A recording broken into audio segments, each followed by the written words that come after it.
இப்போது லோனிடாஸ் பனிக்கட்டிய மலைகளுக்கு நடுவில் தனியாக விட்டுவிடப்படுகிறார். அந்த நேரத்தில் அவனுக்கு முன்னால் ஒரு பேங்க்வின் வருகிறது. அது உலகிலேயே மிகவும் பயங்கரமான பேங்க்வின் ஆகும். உண்மையில் அது ஸ்பார்டன்களை பார்த்தவுடன் அவர்களை அச்சுறுத்தி ஓடச் செய்கிறது. லோனிடாஸ் இதை நன்றாக அறிந்ததால் அவன் பேங்க்வினிடம் அமைதியாக பேசச் சொல்கிறான். ஆனால் பேங்க்வின் அவனை பார்த்தவுடன் உற்சாகமாக இருந்தது. அதனால் அது அவன் மீது குதித்து தன் அக்ரோடுகளை அவன் முகத்தில் மெதுவாக தொடுகிறது.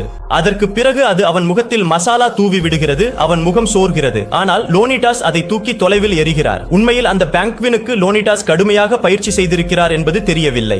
பிறகு அந்த பேங்க்வின் மீண்டும் அவன் மீது தாக்குதல் செய்ய தொடங்குகிறது. இந்த முறையில் ஏமாறி அது தவறுதலாக கற்கள் நடுவே சிக்கிக் கொள்கிறது.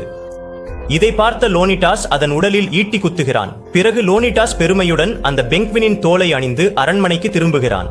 இதை கண்ட ஸ்பார்டாவின் அழகான பெண் அவனுக்கு முன் வந்து அவளுடைய சிறப்புகளை ஒன்றாக காட்டத் தொடங்குகிறாள்.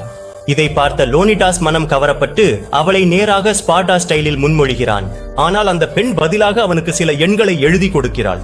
பாகம் 3க்காக தயவு செய்து வீடியோவை லைக் செய்து கருத்து தெரிவியுங்கள்.